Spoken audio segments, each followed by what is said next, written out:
What's up, guys? Episode 7 of It's Still Our City. This one was a super special one. We interviewed RVA Mag for RVA Mag. We interviewed Tony Harris. He's the man that started all of this. Pretty decent dude, if you ask me. This one's a quick one. It got cut in line, and we're stoked on that. And it's because Friday, April 4th of 2025, he's doing a really cool art show. He's celebrating 20 years of having this magazine. It's fucking crazy. Not really going to speak for him. He speaks for himself, but I don't think that he thought he'd be going this strong for this long. And it's cool that he is. And he helps our city out, and he helps a lot of things to facilitate. Kind of an important dude, if you ask me. So with that being said, his art exhibit is called Stay Gold, 20 Years of RVA Mag. It's going to be this Friday, April 4th.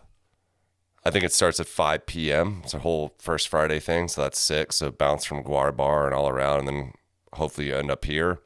But yeah, Gallery 5 at 200 West Marshall Street, Richmond, Virginia, 23220. I'm blabbing on for too long.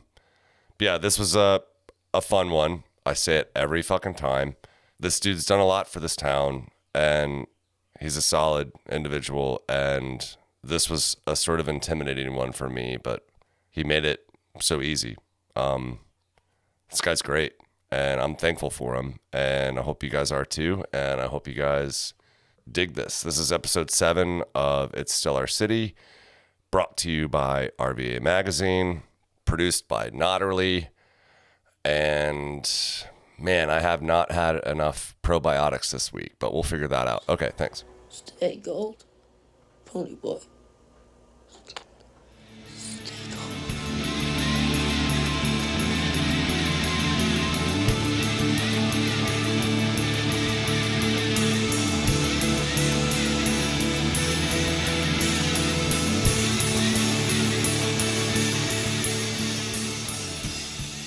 Where are you from, Tony?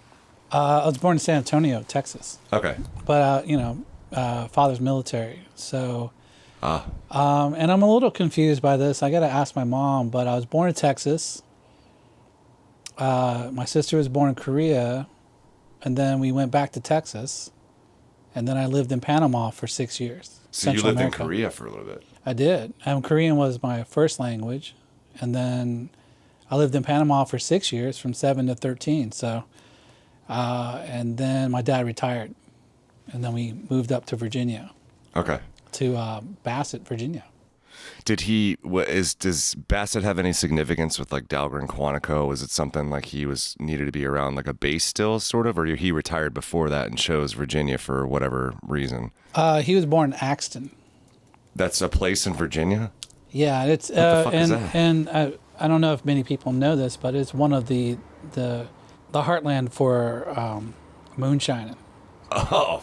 So my whole father's side they're all moonshiners. They're bootleggers. Bootleggers. Sweet, goddamn, all right. So out of the Civil War, my dad's family sided with the South, and apparently they were well off. Come over from England, from what I understand, like Liverpool. So I'm half English in a way. Okay. And then Civil War, money's worthless if you have Southern currency. So a lot of the Southerners, at least in that area, went into moonshining, bootlegging. So he was the youngest of 9 kids. So one after the other went to jail. It was they're all getting caught. Yeah, it was 5 sons and 4 daughters, and the daughters ended up marrying, or my Aunt Peggy went to college, and then, but all the brothers were all fuck-ups. They were all drunks.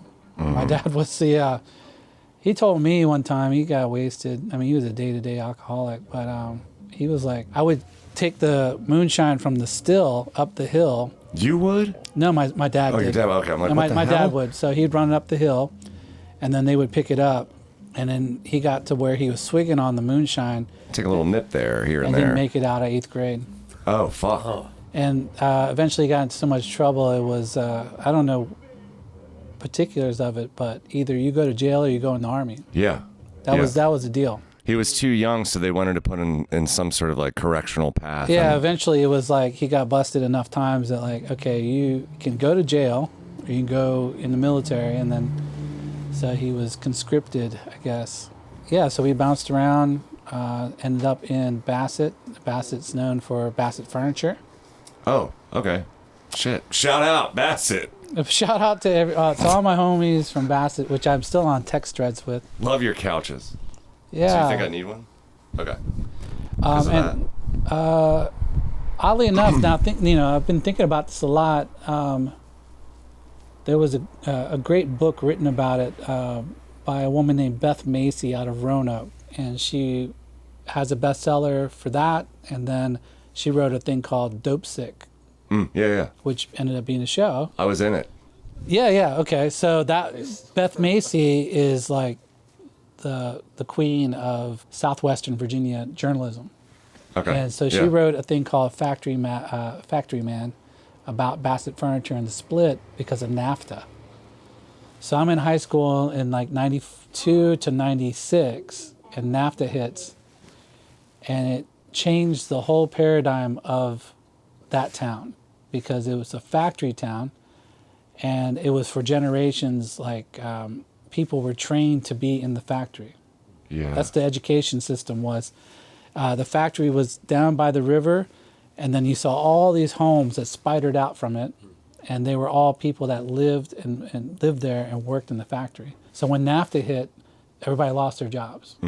So by the end of my high school time, 96 to 98, drugs came in, is opioids. And then by the time I left in 98 to come here, probably around 97, I was working at one of the few video rental stores because that was a thing back in the day. Oh yeah. And they had the dirty movies in the back. And I had my first experience. One of the people that worked for me died of opioids. Oh fuck. And then I went to college, but Martinsville had one of the highest unemployments. So Bassett, Martinsville is the big, quote unquote, bigger city. It's like 50,000 people. It became one of the epicenters of the opioid crisis, 30% unemployment, because the factories were the backbone of the whole community. Yeah, it sounds like it's like a newer age kind of coal mining town where everyone just relied on that. The whole town was divided by the executives that worked at Bassett. So they hung out at Bassett Country Club, and I knew those guys. And then it was the people that worked the floor, and I knew those guys. Because my cousins were all like mountain folk. So we show up after my dad retired. He did his 20 years, and we were in Bassett. And it's not an exaggeration. I was the only other in my high school. So there was the white kids, the black kids, one Mexican dude named Nacho, and then one dude, I don't know what he was. That was his real first name? Well, I don't know, but they call him God. Nacho. He was a Mexican dude, though. And then there was this other kid. He was from somewhere in South America, and they called him Waterhead. And then it was me. So it was like I was in the other group, so it was like black and white tension, which when I lived overseas on the Army base, I hung out with the black kids. Most of my friends were Puerto Rican.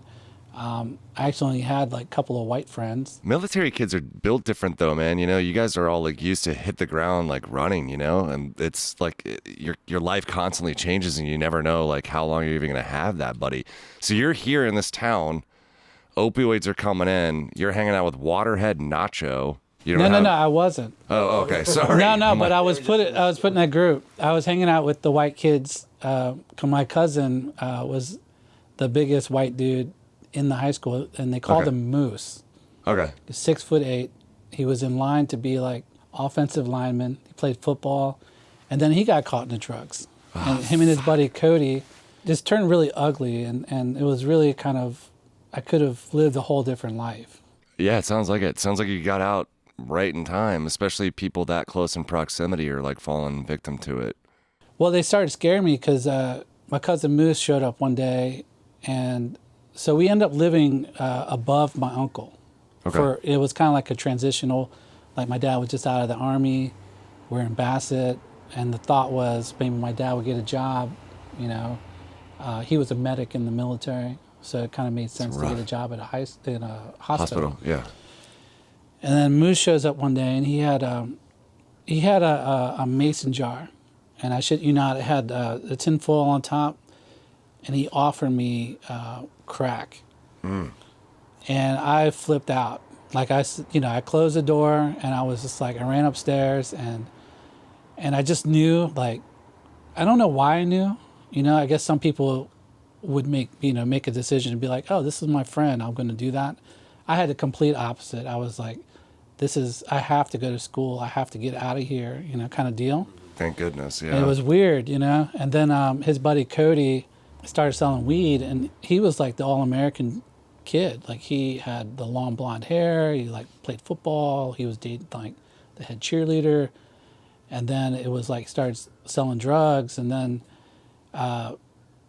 somebody tried to kill him.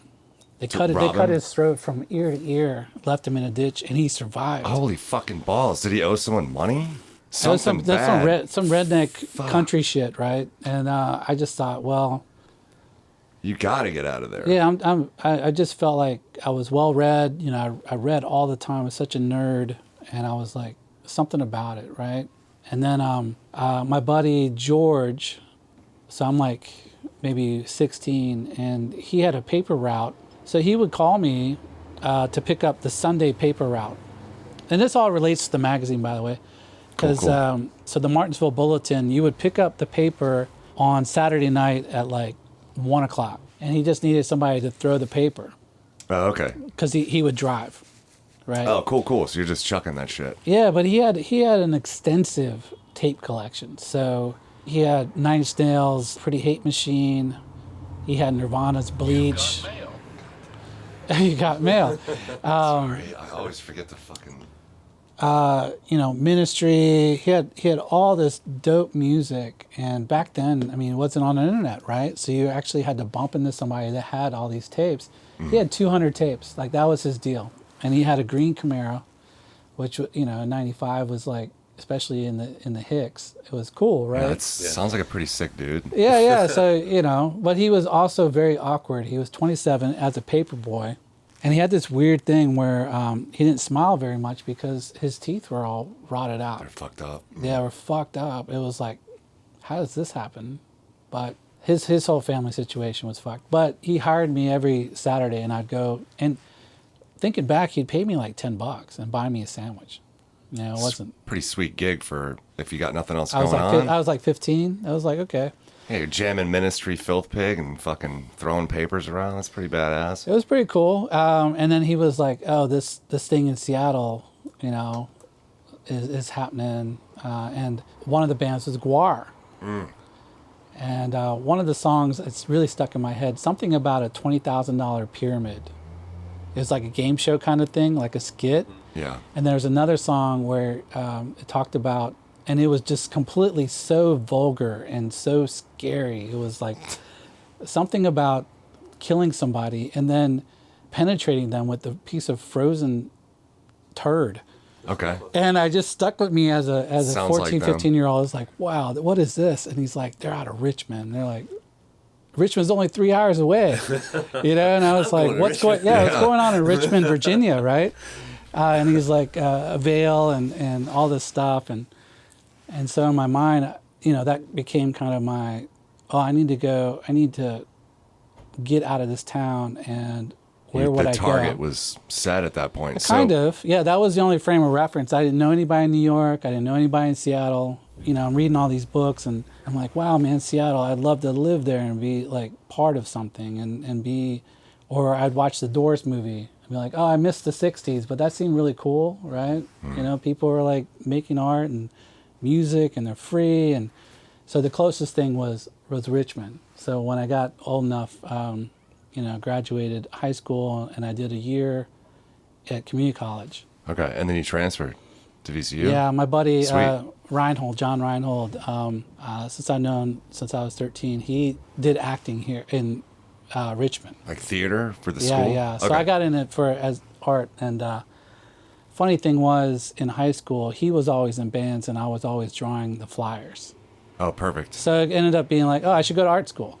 Yeah. I didn't really know, but I was like, I cut my teeth drawing my friends, which I didn't play very much. I played like maybe twice, but I would draw all my friends Dungeons and Dragons characters. Oh, Nice. brutal. So, and I draw the maps. Nerd alert. Yeah, well, it saved me from that was my reaction to the scary stuff. Well, yeah, It was instead like- of smoking crack and Yeah. popping pills, you're like, I'm going to draw some fucking wizards. Yeah, That's not a bad trade-off. Yeah, I'm gonna play video games. I'm gonna get in with these nerd dudes gonna because I listen feel to safer. Prong. Yeah, listen to Prong. Helmet's cool. Clutch. Yeah. Clutch was a huge band for us, and to this day, whenever Clutch plays Richmond, my high school buddies that I'm on a text thread with now, Oh, sick. You still meet up. there's like 8 of us, and we're like, oh, we got to go see Clutch. I was like, all right, cool, we're gonna hang out, Nice. and it's like those lifetime relationships. I don't know why I made that decision, but it just naturally felt that way. It was always, to me, That's so find sick that was the communities. target. Like you were like, what the fuck is this scary band? And you're like, I gotta get over there now. That's amazing. yeah, Richmond seemed like this was creative. It was open. Like Dave Brocky and Guar was getting banned. Like you look them up. Oh yeah, ROG. They had to be ROG for a while because they were like banned from certain places, so they booked themselves as RAWG, and to trick the system. I saw them as ROG like when I was a kid, and I saw them as Guar a couple times. I've said this before on here. But my dad was always like, as long as I'm not failing in high school, he would take me to shows on weeknights. We'd always go to 9:30 Club, so I'd get the mailing list and I'd like show him the bands, and he'd make me play him the bands, and if there's anything significant that he liked about a certain band, he would take me on a weeknight. And Guar, I don't think he liked the music, but when he saw, like, The I was theater like of it. 14, like the beginnings of the internet, like he saw what was going on. He's like, I gotta fucking see this, dude. Like, I gotta see this in Wait, are person. you from you're I'm from DC? Fredericksburg.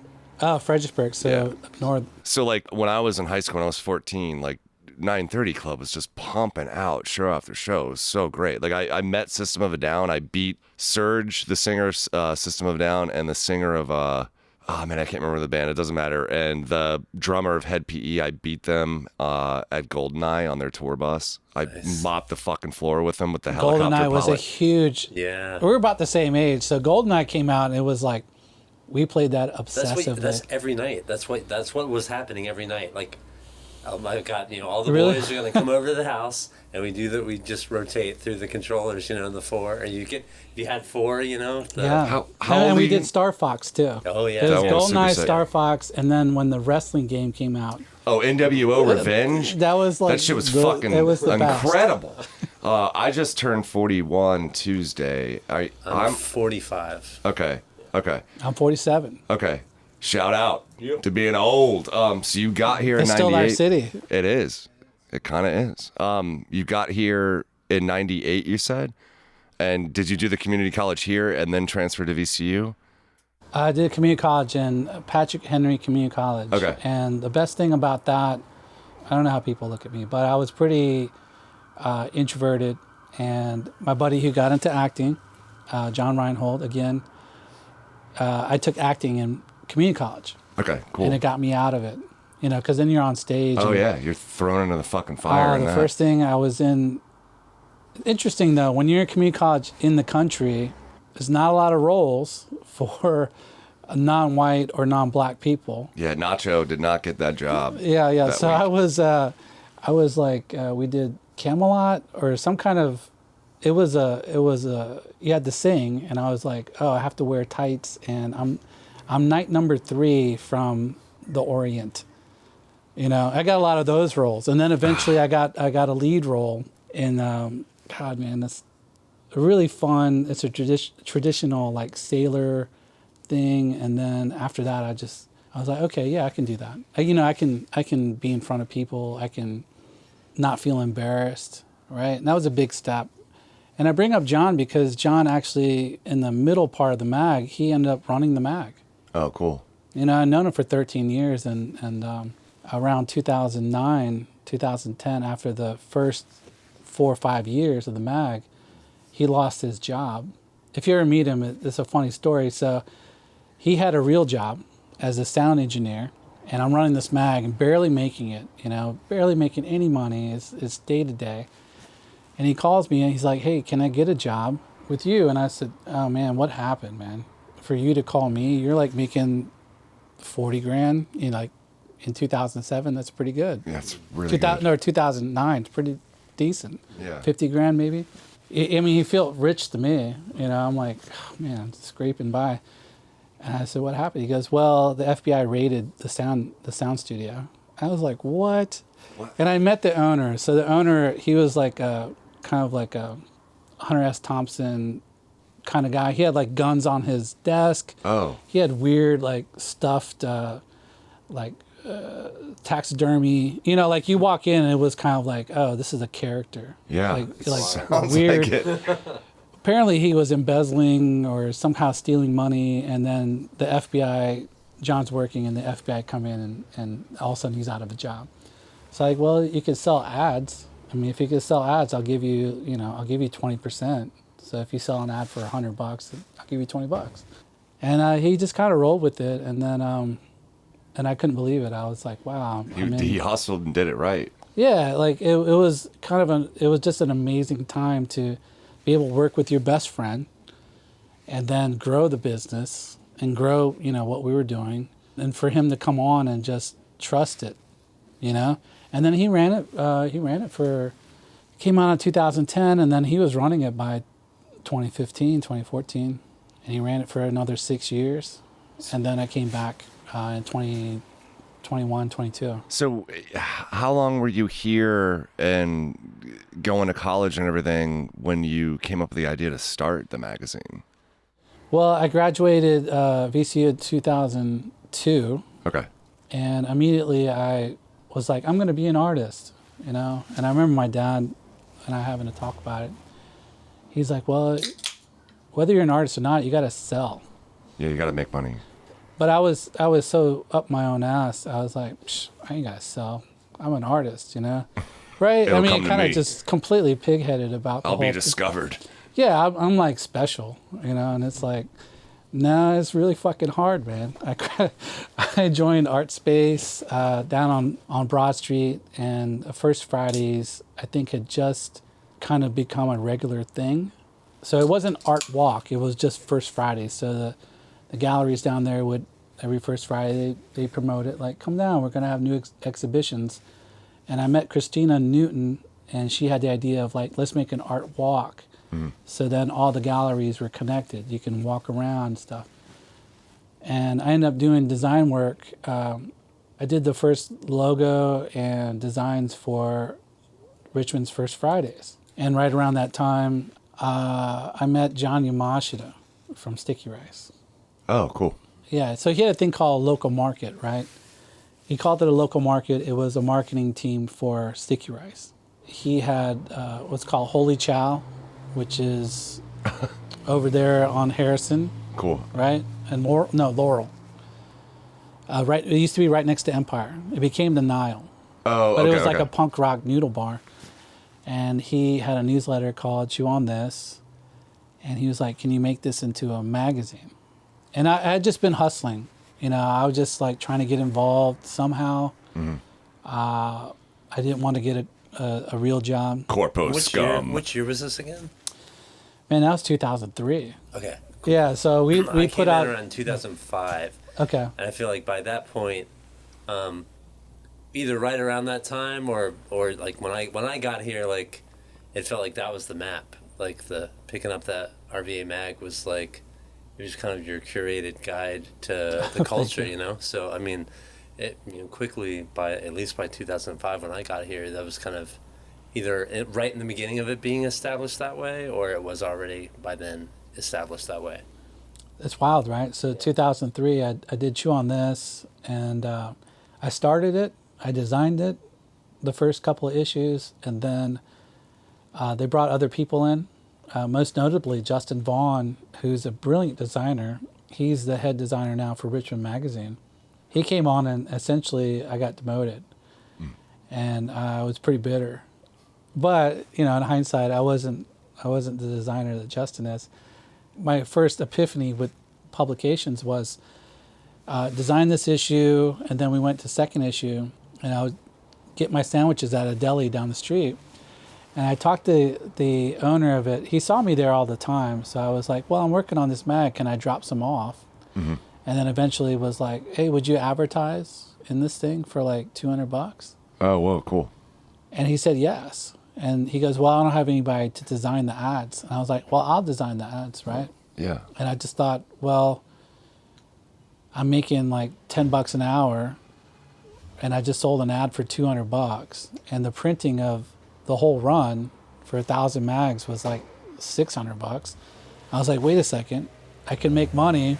Yeah. If I sold like 6 of these, Ding. I could make a lot more money than I am doing this. But Chew on This, they ended up going national, and got the attention of Vice, and at that time a lot of free bags were kind of the thing, and then they went under.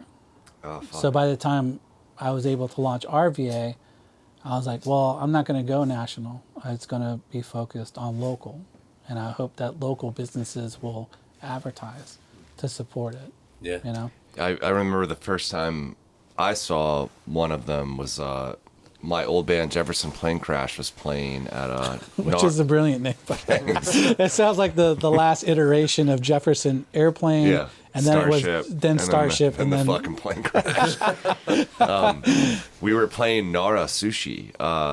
Over there by Now it's City Dogs. City Dogs. Yeah. And I remember just going in there, and there was like a rack set up with a couple local things, and I saw at that point, I don't know what iteration of, or like the timeline of like the tangible was, but at that point it was like about yay long and about as like it was kind of like a DVD, but a little bit longer, like the case. It was the horizontal format, right? Yeah, and I was just like blown away. And I remember we played. That was like. It felt like a hodgepodge of. But that's what I loved about it, because like I lived here for a little while when I was 18, and then the person I was with and I split up, and then that's when music stuff started picking up, and I just didn't live down here again until I had a family member that got sick, and I moved back in like 2011 or 2012. But I was just like touring a lot and always gone. I always loved the city, and Plane Crash was based out of here. Like all the other dudes were here. I mean, we were writing the fucking albums here. Like when I was like 24 years old in the room that band's playing in right now. I didn't know they were practicing. Sorry if that's a bad background noise. I don't hear it yet.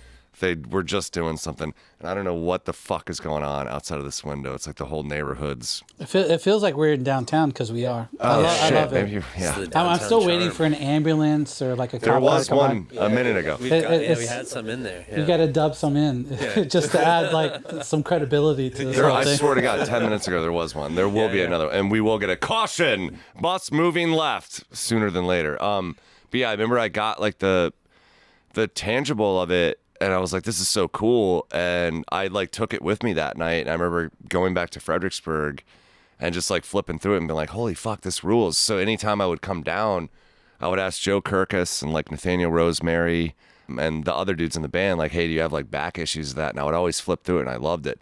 And then I remember at one point, I feel like this was probably when I moved back down here, like 2011, you made the Big Boy. Yeah. And I remember just flipping it open one day and just seeing the full spread, life-size Joe Zen spaghetti plate ad. And I was like, this is fucking so cool. And it said, this is the actual size of the plate. It was like the 2-page. And I'm like, this is badass. And then eventually, my band, one of my bands, you like did a good, nice, meaty write-up on it. I don't know who wrote it up, but like you covered the album. And I was like, cool. Like I kind of low-key feel like kind of established now, because like there's my artwork. It's like it's my name. It's a good description, a good review of the band, and I like held on to that, and I was so proud of it. And when I moved back down here, I had that, a bunch of vinyls and comics, and I left it at my buddy's house as a party house next to Carytown Kroger. And of course, everyone read it while they took a massive shit and 20 showers and completely ruined it, and I don't have that copy anymore, and I was really bummed out about that. No. It was kind of one of the strategies of the smaller horizontal. It fit really well right on the toilet. Oh, the toilet top. Fuck yeah. Okay. So people had stacks, Yeah. I loved it because I'd see my friends in it. I'd see like cool bands I liked. All the restaurants I go to, like were being advertised in it, and I'm like, cool, like I'm doing this right. Like originally when I It wasn't, felt like the city was right there, right? dude, yeah, like vicariously through it. It was, you killed it. So, all right, so Wait, let me give a shout out to Rasul the Nobody, okay, because he brings this up every 10 years. So it's probably going to come up again. Him and this guy, Ian Graham, had worked on a horizontal format. Now, there was two things that happened because my lady, Kim Frost, also mentioned this thing called Benetton's Colors. And it was this weird kind of long format. And Rasul had just done one, like a zine. And then it was kind of like the decision was made to, let's do it like that because everything else was vertical. Mm-hmm. So shout out to Rasul. Hopefully you're still around. Rasul. Because we're old now, so I don't know. Anyway, sidetrack.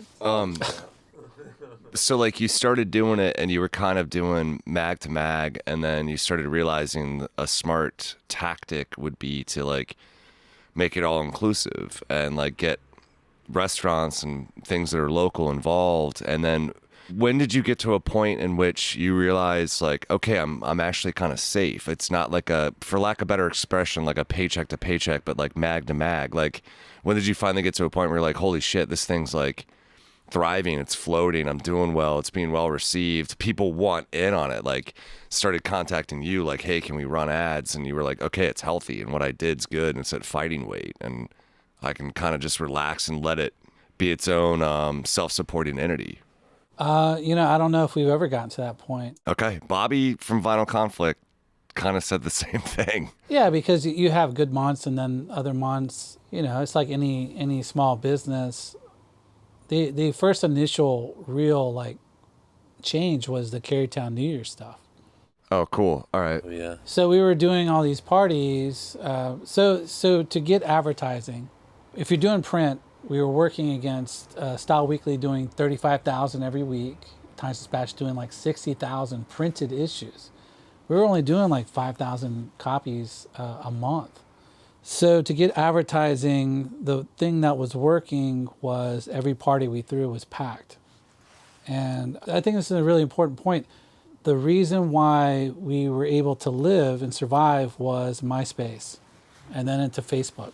So social media replaced flyers, replaced word of mouth. So it used to be, for people that don't know, you would find information like you go to your favorite coffee shop and there'd be a flyer for a show, or you go to the telephone pole and it'd be all stapled up, right? And people at that point were texting each other, word of mouth, these shows. Well, the paradigm changed when we went from Friendster to MySpace. And one of the, I'll give myself credit for this.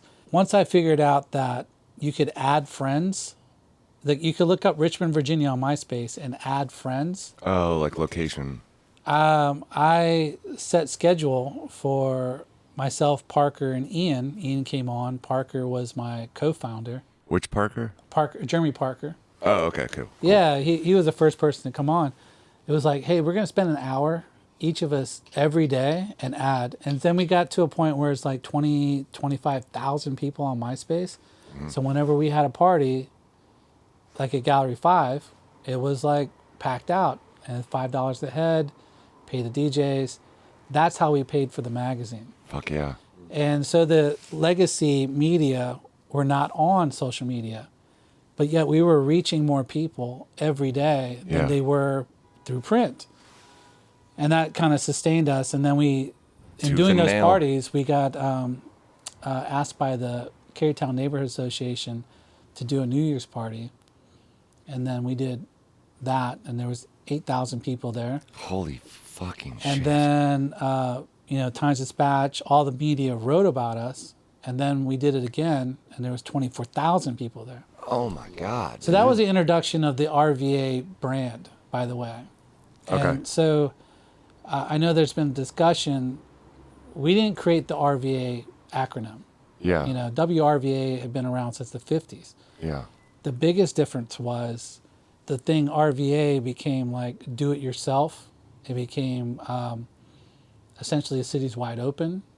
A little thing that no one thinks about either, richmondbicycles.com had already been taken. ricbicycles.com had already been taken. But for the generation in their 20s, RVA bicycles, RVA babysitters, RVA blah, blah, blah, you know, variations of that. Yeah. All of a sudden, these new businesses, these younger businesses, were able to use this RVA brand.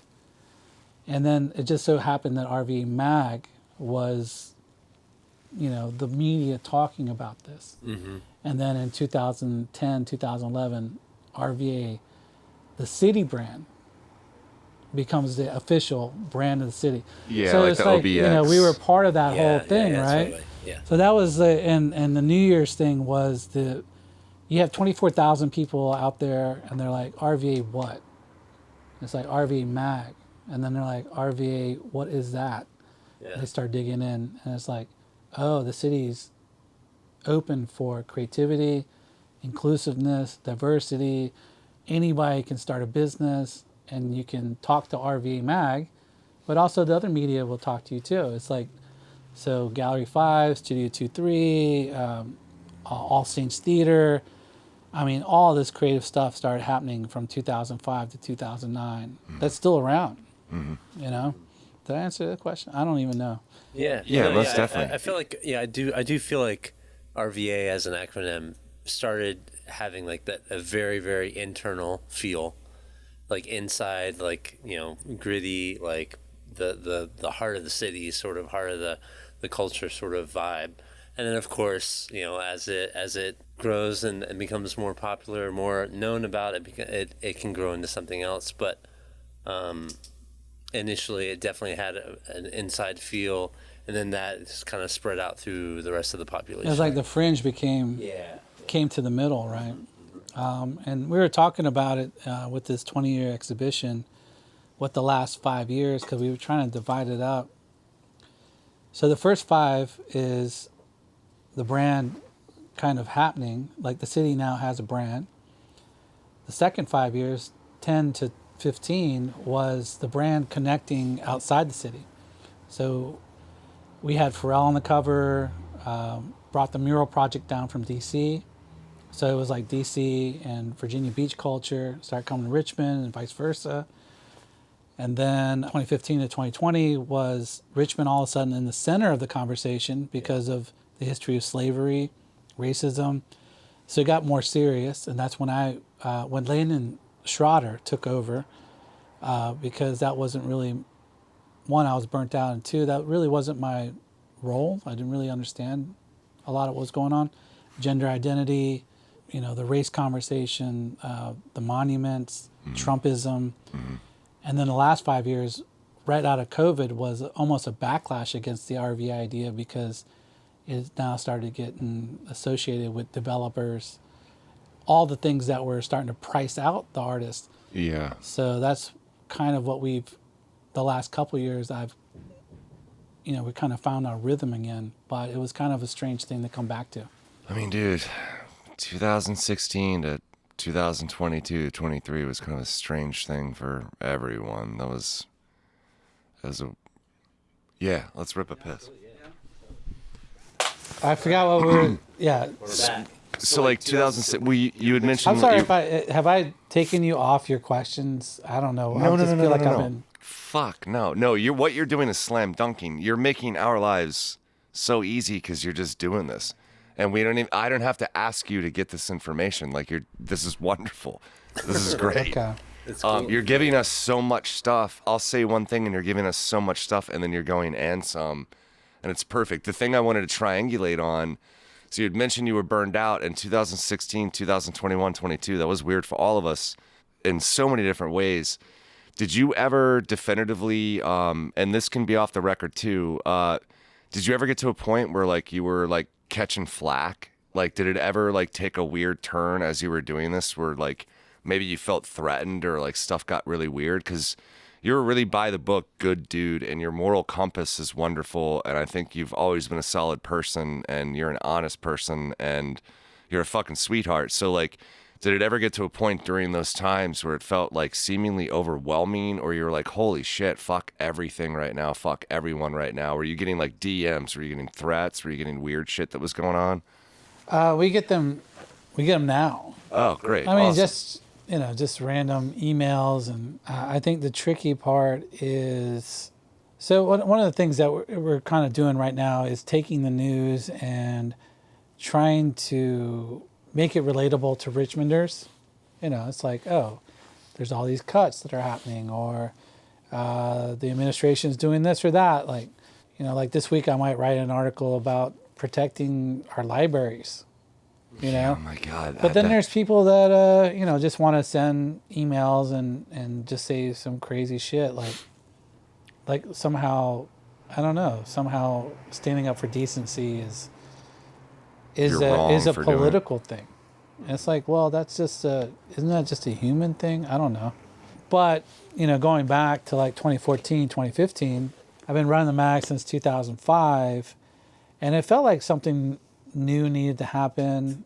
One of the craziest conversations I've ever had, and maybe if you've dealt with working on a creative project long enough, if you're in a band, for example, or any kind of group of creative people, one day if someone goes, well, that's not what we do.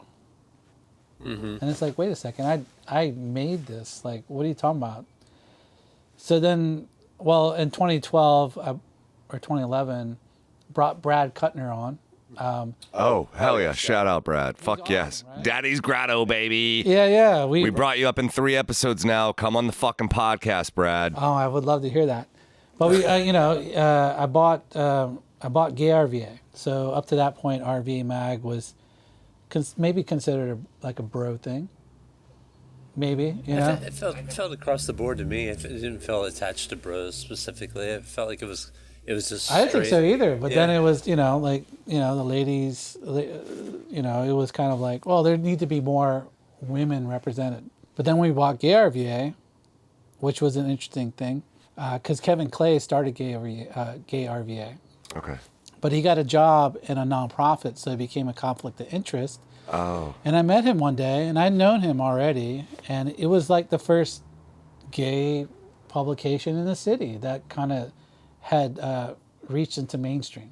I mean, I'm sure there was a bunch of zines and throughout time, but he had built it on essentially networking within the business community to make the gay opinion and gay viewpoint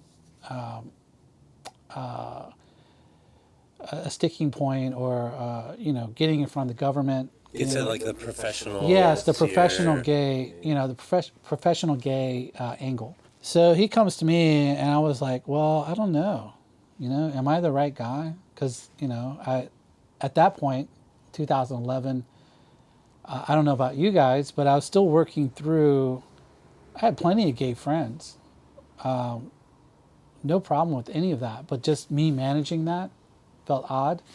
So I put out a call, and then Brad Kuttner shows up, and his interview, which you can ask about, because I hope he comes on this thing.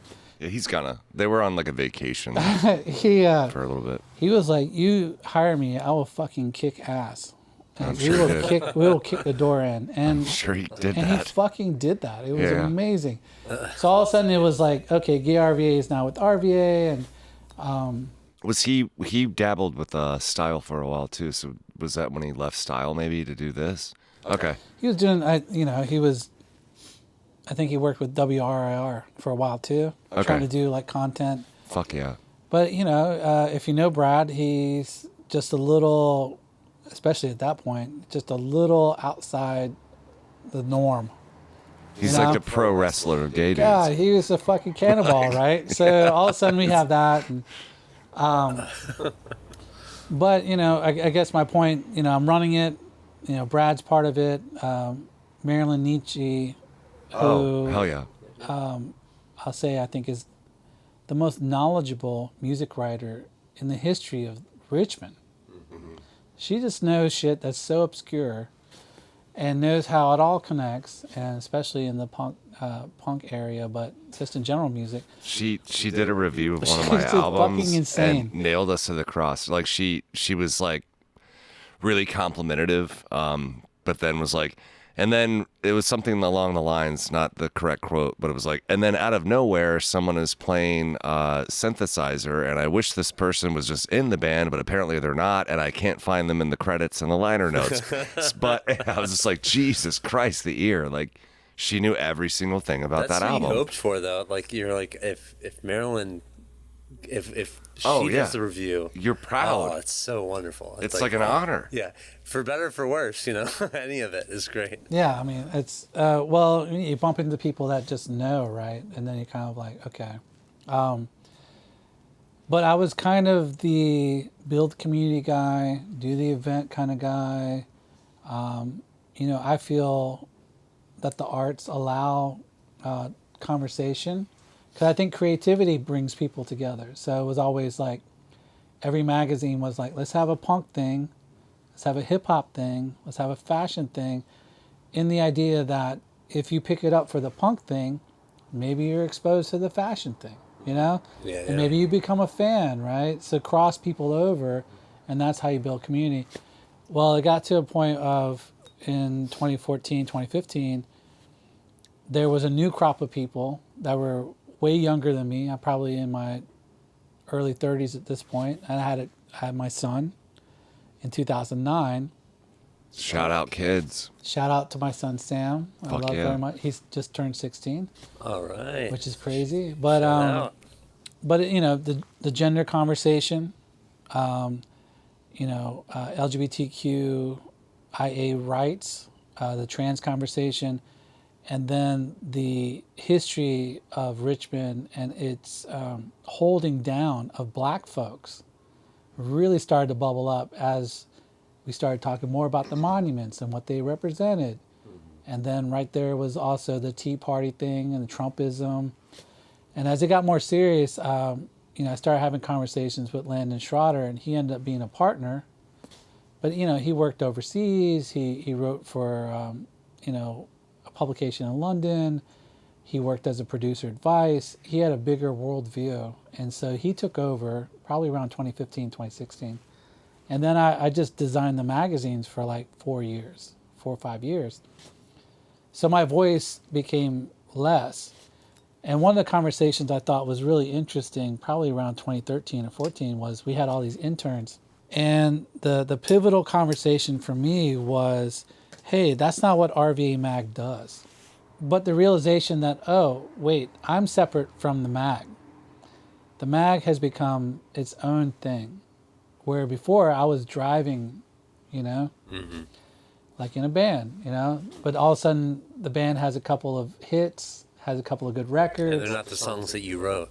Right. Yeah, And then all of a sudden it's the like fucking drummer got the hit, and you're like, oh, God damn it. the fans of the band start to put the parameters on the band. Right. It's like if you are a metal band and you want to do like a pop sync record, like the Neil Young thing, right, in the 80s. Or you want to use a closed hi-hat in a metal band. It's like, how fucking dare you, dude? Right, anything like that is like, that's not the band. The band actually doesn't do that. You're like, motherfucker, I started the band. Yeah. Like, what are you talking about? And then you realize like, oh, now that we're 10 years in, oh, maybe they're right. So I took time off and I went to New York and I worked for myself, and I did that for probably 6 years. Clear your head a little bit, adapt. Well, I go to New York and no one knows me, and it kind of put me in my place, and that's Cool. I kind of also invited that.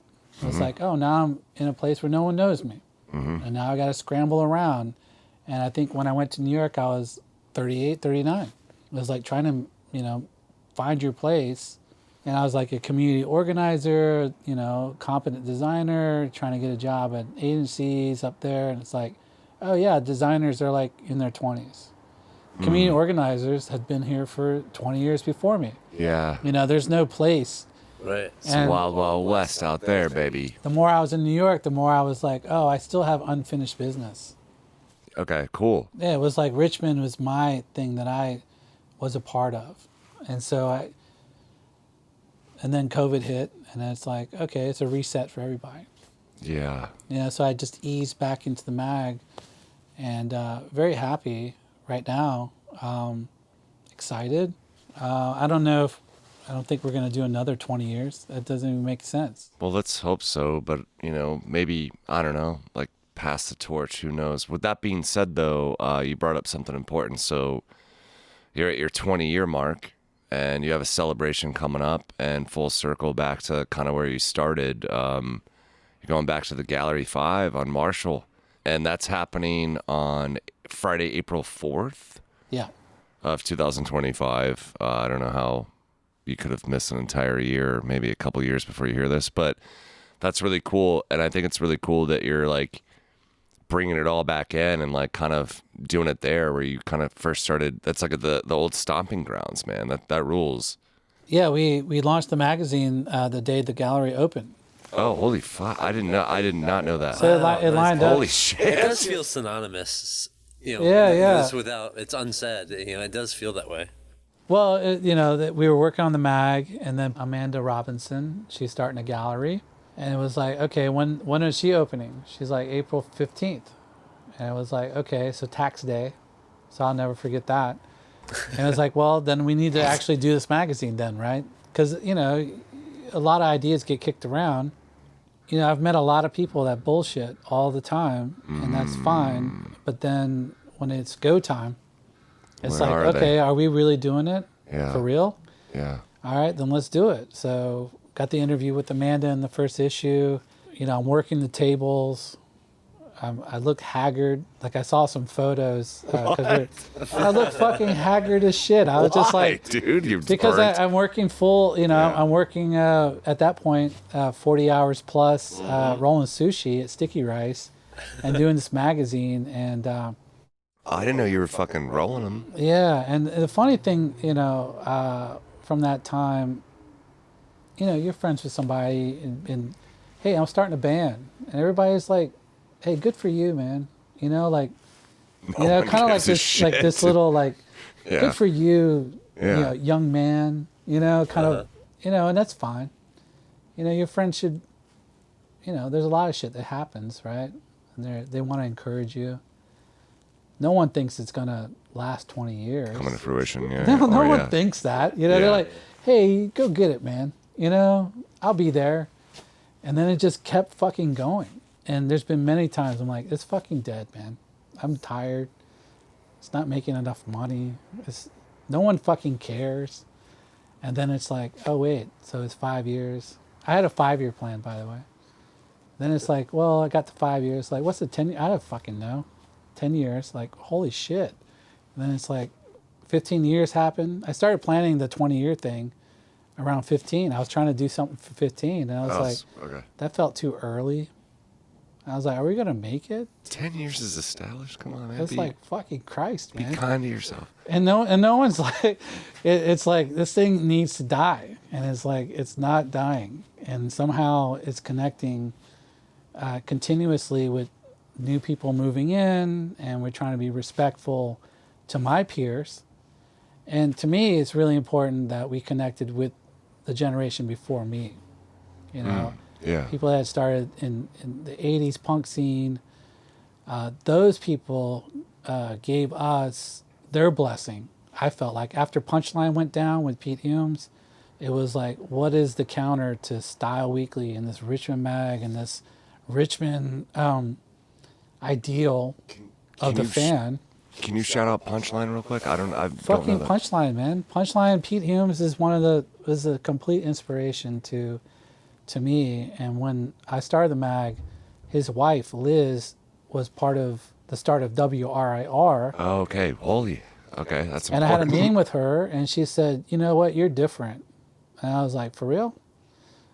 That's awesome. And she's like, this is gonna happen. I was like, it's gonna happen. She's like, no, you're doing something good. And Sweet, man. Someone has your back. yeah, the generation before me, Dave Brocky in full costume made me touch his cuttlefish. And he squirted blood on me. I just felt like, I don't know what's going on. Look, Mom, I don't know what's made going on. it. I've made it, baby. I got blood squirted on the cuddle. My mom's like, no one understands that. Yeah. And it was like Richmond. shout out to Randy Blythe.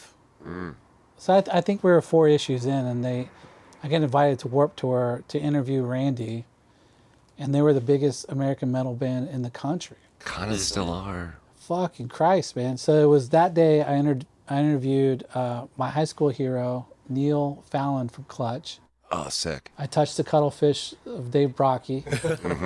And Randy gave me an interview, and we were 4 or 5 issues in, and if it wasn't for the established punk metal scene in Richmond to do that, I don't think we would have made it. Because all of a sudden it was okay. Then we ended up talking to Tony Foresta from Waste. From the Waste. It's gonna fuck you And then up. we were invited to Best Friends Day. Yeah. And that felt like the inner circle. It's that black and white right there between Yes, Azrael. dude. Yeah, dude. All of a sudden we were invited in the inner circle of Richmond culture. Slaughterama had just picked up around then too.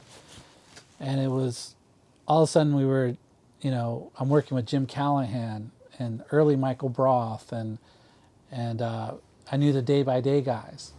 Cool. They jumped out of they were so Dave fun. Stewart out of the Sticky Rice. And they get signed by what is it, Funny or Die, when they went to LA, and it just felt like, oh, some of us made it. It's all moving.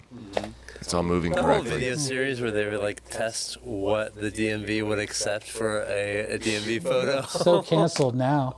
Yeah. So canceled, It right? was so funny though. But they made national news, Yeah, right? it And was then good. and then Vice started picked off Christian Dietrich started with me, and he's like the publisher of the travel guides at Vice.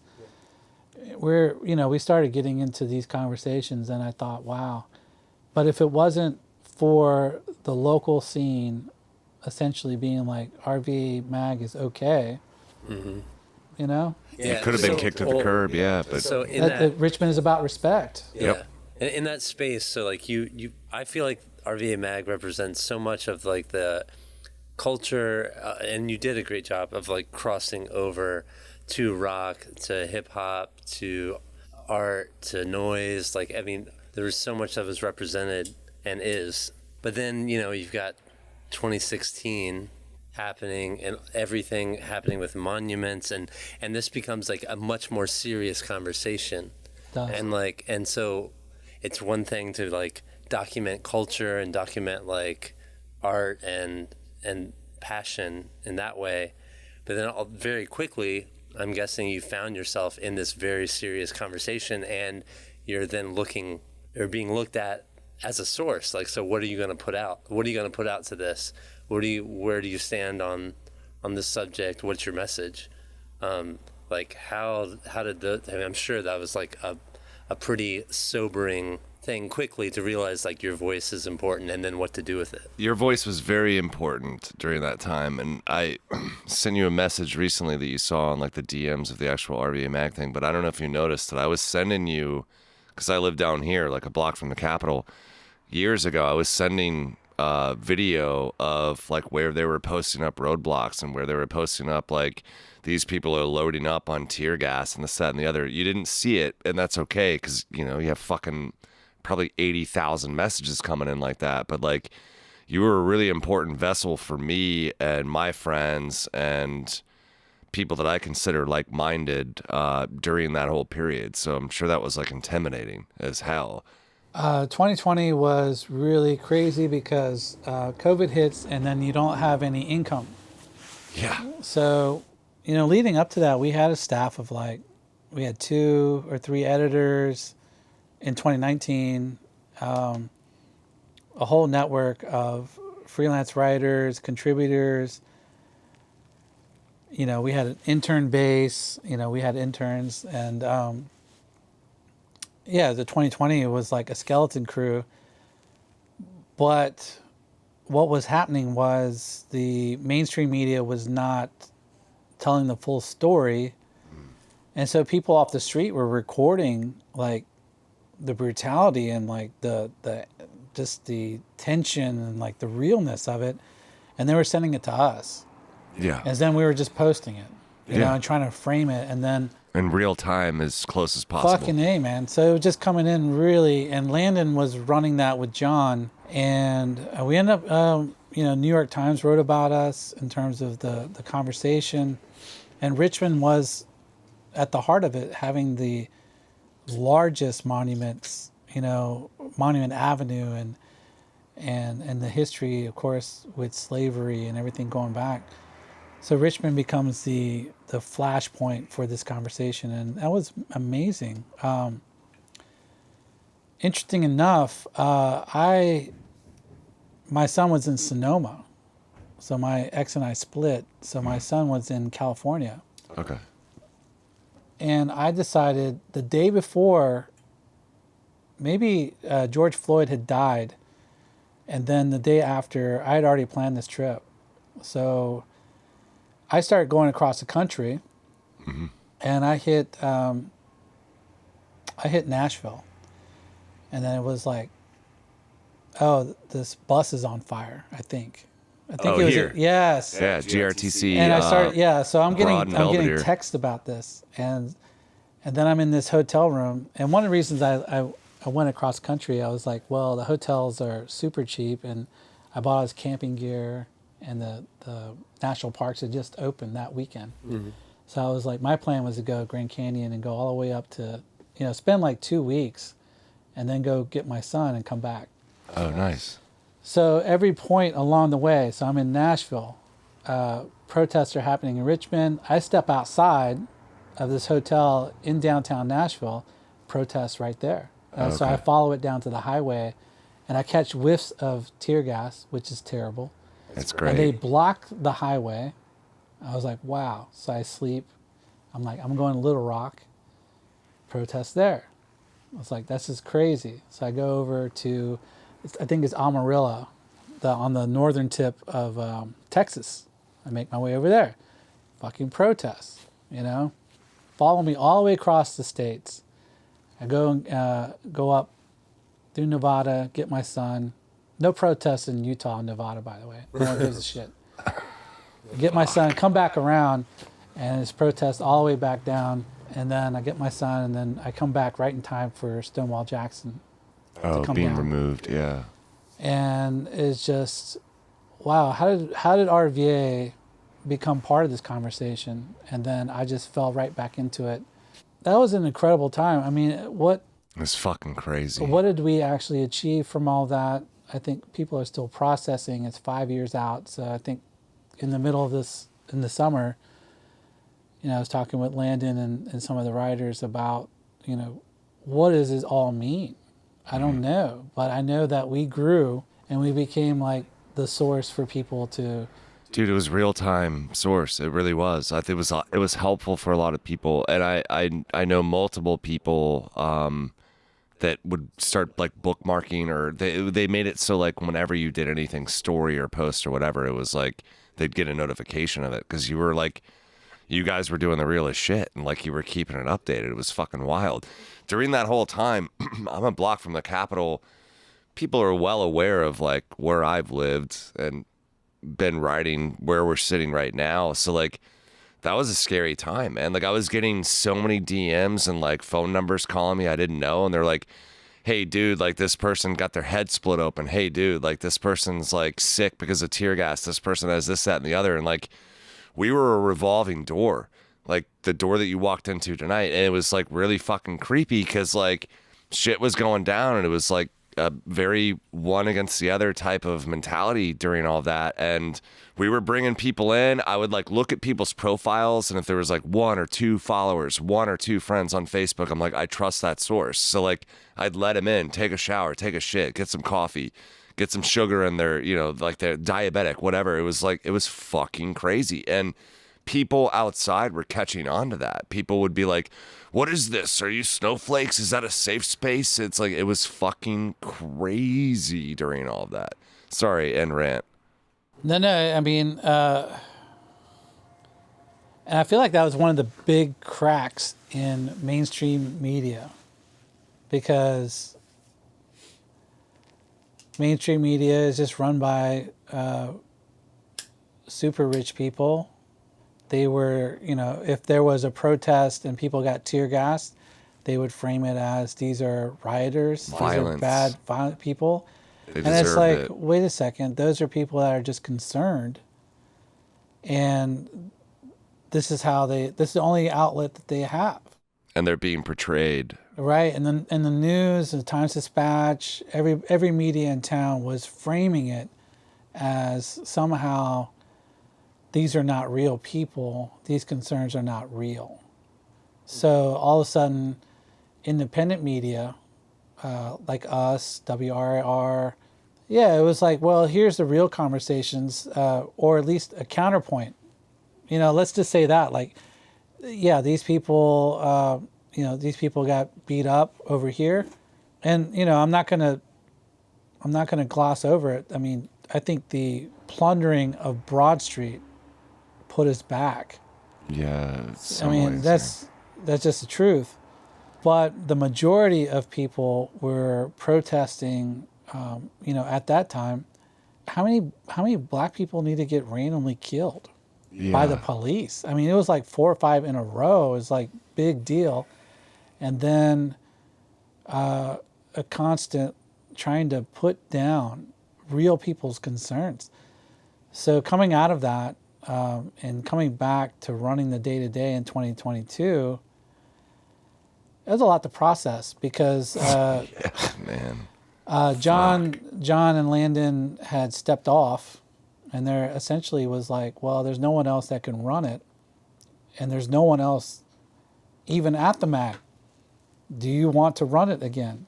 And I was like, God, it's been 5, 6 years, maybe 7 years on the day-to-day operations. I was like, I don't even know. My first thought was like, have I aged the fuck out? I'm fucking old. And then ageist to myself. And then the last couple of years, it was like, oh, this is important because, where can you find local information that you trust? So, I had a couple of things I put out, and then, the audience reacted to that negatively, and then I had a couple of things like put out, and it's like, oh yeah, this is what the MAG is, and this is what the MAG's role is. Yeah. The MAG's role is to open doors for younger folks, creatives trying to get in. Is trying to connect older folks and younger folks, and is trying to talk about things that are important to our community. That's why people come to the MAG. And whether that's like checking out their favorite band or having some kind of commentary and trying to figure out like what the hell this means in terms of new development, people getting priced out, injustices that are happening. The MAG is stronger now than ever, and it's a totality of 20 years. And I'm saying that, I'm not saying that, I'm saying that thinking that I'm not going to run this, this project for another 20 years, but for some reason the project doesn't die. So someone else is, I have a couple of people that I feel like, that work for me that, can carry it on. But I want them to know that to make it in Richmond, you have to pay respects to the people that built the community, that built this culture.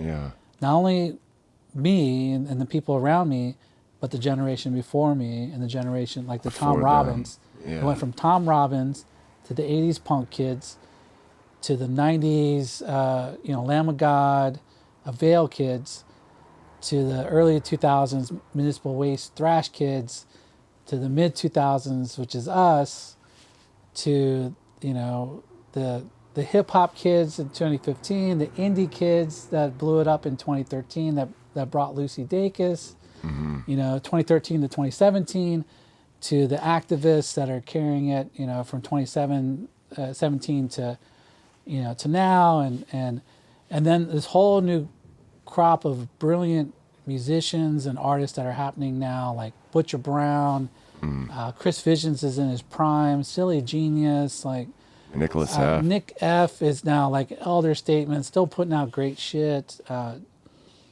There's a whole ecosystem. It's like baseball. You have the people that made it to the pros, but the farm system has to be strong, and the farm system right now has never been stronger, and Richmond's on the up, and we just need to figure out how we can have this creative culture and not get priced out, and have it be what Make happened sure to it's DC. still our city. Yeah, it's still our city, right? Yeah. Do not let us be Austin. Do not let us be DC. Yeah. The best thing about Richmond is people get the fuck out in the street and they protest and they fight. Really encouraged by what's been going on. Shit's not right. That's fine. People go out there and they'll have their flip it on its signs head. and they'll fight to the teeth. Richmond, this Patrick Henry thing that just happened this weekend. Love to see it. Yeah. Richmond fights for its own, and I'm very encouraged, and that's where RVA Mag lives, as long as I'm running it.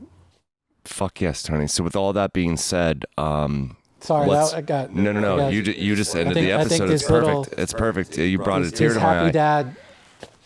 No, you're good. So with all that being said, what do we have coming up at Gallery 5? Well, 20-year anniversary, Friday, April 4th. I'm excited. I designed these wall panels. I don't think anybody's ever seen Gallery 5 that way. 14 foot high, 12 foot wide. I packed as many images as I can in there. It's been a process. I've been processing. This has been 6 months of figuring it out, and now we're, 12 days away. Sweet. So this will be out. Anyone that's listening, Come out. Friday, April 4th, It's Gallery 5. a big thank you to everyone that's contributed, everybody that's given us a press release, everybody that we've written about. Hopefully you see an image and know that you have a part in that, and then I like it. I would love to not talk about it anymore, honestly. I'd like to just be like, hey, 20 years, good, we're done, and what the future hold, because right now things are fucking wild. The world is, the country is wild as fuck. Yeah, it's really wild. And I don't know what is happening, but I know that people like yourselves, me, magazine, people like-minded with us, I know that you should support local, because that's your neighbors. Buy local, because at the end of the day, when shit goes down, no one from national level is going to help us. No one gives a fuck. CNN's not going to help you. Yeah. Even the Times-Dispatch. We're talking about like local community shit. Like, support your local bands, your artists, because those people at the end of the day make a community. Your local neighborhoods, that kind of thing. Dude, thank you so much for being on. Friday, April 4th, Gallery 5. It's the 20th anniversary of this beautiful man's magazine and what he's worked really hard for. Thank you, Tony, for everything. I mean, for real, for your hard work. It's truly a cultural icon for Richmond, and Richmond is completely better for it. It's like, that's like the least I could say. For real. We can glaze, but yeah, for real, like you're a beautiful man, I appreciate you. You worked your fucking ass off. But it's 200 West Marshall Street, 23220, and it's Friday, April 4th. Come see this guy in person. See all these photos. See what this dude's been doing. Just see your community, man. Yeah, Cool. It's just not me. It's everybody. So, I think the legacy, I hope, is just that we tried our best, man. Like, the community deserves respect.